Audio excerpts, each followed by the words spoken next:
Okay, first ഒരു വലിയ inverted U വരയ്ക്കണം. ഇൻവേർട്ടഡ് യു ഇങ്ങനെ, അപ്പോൾ യുവിൻ്റെ തിരിച്ച് ഇൻവേർട്ടഡ് യു. എന്നിട്ട് ആ യുവിൻ്റെ രണ്ട് എൻഡും തമ്മിൽ ഇങ്ങനെ ഒന്ന് സ്ലൈറ്റായിട്ട് വളച്ചിട്ട് മേലോട്ട് വളച്ചിട്ട് ജോയിൻ ചെയ്യണം.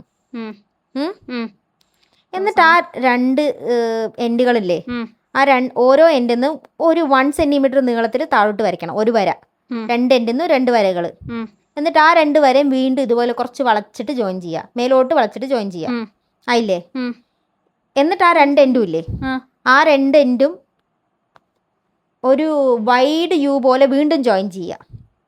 2 എൻഡും വൈഡ് യു പോലെ ജോയിൻ ചെയ്യാൻ, 2 എൻഡുകൾ തമ്മിൽ ജോയിൻ ചെയ്യാൻ. ഇങ്ങനെയായിരിക്കും ഞാൻ വിചാരിക്കുന്നു. ആയില്ലേ? എന്നിട്ട് നീ ഇപ്പോൾ ജോയിൻ ഇപ്പോൾ വരച്ചൊരു വരയില്ലേ, ലാസ്റ്റ് വരച്ച വരയുടെ നടുക്കുന്ന് മേലത്തെ വരയിലേക്ക് തട്ടുന്ന പോലെ ഒരു യു വരയ്ക്കുക. താഴത്തെ വരയുടെ നടുക്കുന്ന് മേലത്തെ വരയിലേക്ക് തട്ടുന്ന പോലെ ഒരു യു. എന്നിട്ട് ഇപ്പോൾ ഫസ്റ്റ് വരച്ച ഒരു വലിയ ഇൻവേർട്ടഡ് യു ഇല്ലേ, അതിൻ്റെ നടുക്ക് വീണ്ടും ഒരു കുഞ്ഞ് ഇൻവേർട്ടഡ് യു, വളരെ ചെറിയൊരു ഇൻവേർട്ടഡ് യു. അതിൻ്റെ നടുക്ക് അതിലേക്ക് തട്ടുന്ന പോലെ കുഞ്ഞ് ഇൻവേർട്ടഡ് യു. ആയില്ലേ? ആ കുഞ്ഞ് ഇൻവേർട്ടഡ് യുവിൻ്റെ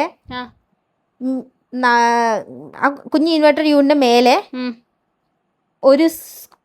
ഒരു കേർവ്ഡ് സ്ക്വയർ വരയ്ക്കുക, കുറച്ച് വലുത്. ആ കുഞ്ഞ് സ്ക്വയർ, ആ കുഞ്ഞ് യുവിൻ്റെ മേലെ അതിനേക്കാളും വലുതായിട്ട് ഒരു കേർവ്ഡ് സ്ക്വയർ വരച്ചോ. ലെഫ്റ്റ് എൻഡിൻ്റെ മേലെ തൊട്ടിട്ട് താഴെ വരയ്ക്ക് കേർവ്ഡ് ക്വാഡ്രാങ്കിൾ വരയ്ക്കുക. ഒരു വരയ്ക്കുക. അതേ റെപ്ലിക്കേറ്റ് ചെയ്യാം മറ്റേ ഭാഗത്ത്, സെയിം സാധനം റെപ്ലിക്കേറ്റ് ചെയ്യാം മറ്റേ ഭാഗത്ത്. എൻഡില്ലേ, ലാസ്റ്റ് എൻഡ് ജോയിൻ ചെയ്യുന്ന സ്ഥലം, ആ ജോയിൻ ചെയ്യുന്ന സ്ഥലത്തുനിന്ന് നിന്റെ യു ഉണ്ടല്ലോ, യുവിനോട് ചേർന്ന് ഒരു സ്ലാൻഡ് ആയിട്ട് ഒരു വര വരയ്ക്കുക.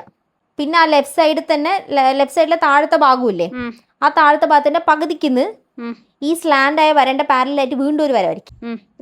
2 വരേന്റെ നടുക്കിലേക്ക് 2ന്റെ എൻഡിൽ നിന്ന് ഒരു വര വരയ്ക്കുക.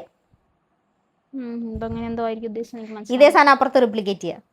എന്ത് വരച്ചോ അതേ തന്നെ വീണ്ടും റെപ്ലിക്കേറ്റ് ചെയ്യുക. കഴിഞ്ഞു. ബെല്ലാണോ? അതെ, ഇതാണ് ഗൈസ് എൻ്റെ ബെൽ.